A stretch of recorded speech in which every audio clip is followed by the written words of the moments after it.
Assalamualaikum anak-anakku kelas 9, bertemu lagi dengan Bu Diana. Kali ini kita akan membahas materi tentang perilaku beresiko. Ya, ada banyak sekali perilaku beresiko yang perlu kalian ketahui, dan kenapa sih remaja itu seringkali identik dengan perilaku beresiko. Mari kita cek satu persatu.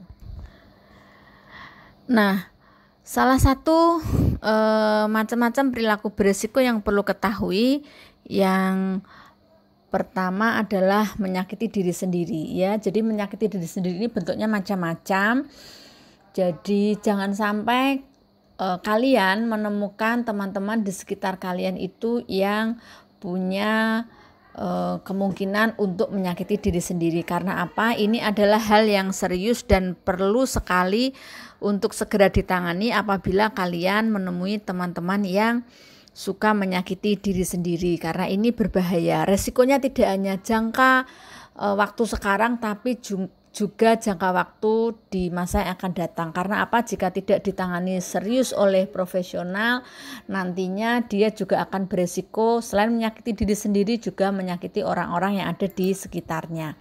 Nah, yang kedua, jenis perilaku beresiko adalah merokok di usia remaja. Hal ini bisa jadi karena remaja merasa ingin tahu, penasaran, ingin coba-coba. Nah, akhirnya dia coba-coba melakukan perilaku beresiko berupa merokok di usia remaja. Nah, karena itu ini juga harus kalian pertimbangkan bahwa ini bisa menjadi perilaku yang beresiko untuk menjadi ketergantungan. Dan perilaku merokok di usia remaja ini juga erat kaitannya dengan penggunaan obat-obat terlarang. Karena apa? Biasanya narkoba itu juga masuk diawali dari kegiatan merokok.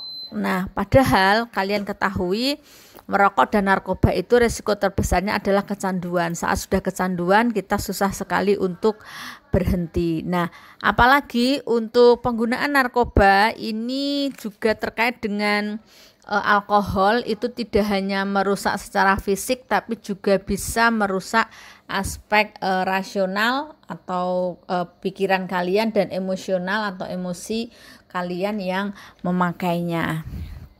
Kemudian perilaku beresiko berikutnya adalah perilaku seksual beresiko. Ini perlu kalian ketahui bahwa perilaku seksual beresiko ini perlu sekali, harus kalian pahami. Nanti ada materi tersendiri tentang perilaku seksual beresiko. Kenapa kita sebagai remaja harus mempelajari tentang perilaku seksual beresiko? Karena apa?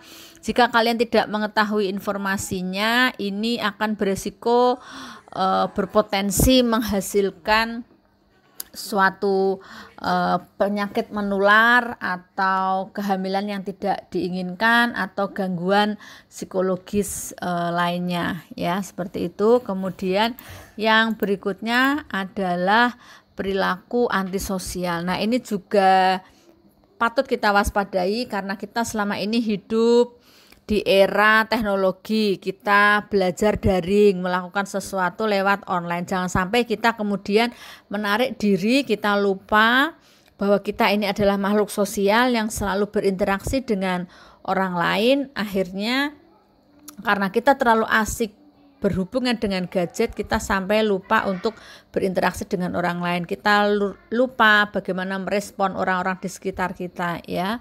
Nah, karena itu kita harus tahu bagaimana cara mengendalikan untuk tidak senantiasa tergantung dengan gadget.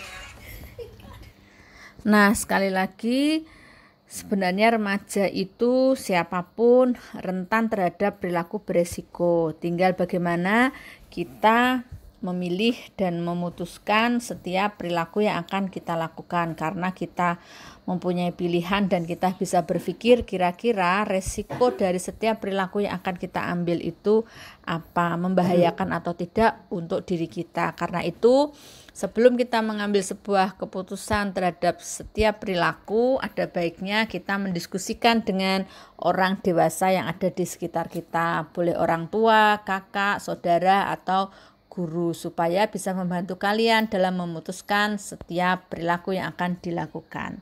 Oke, sampai ketemu di materi berikutnya.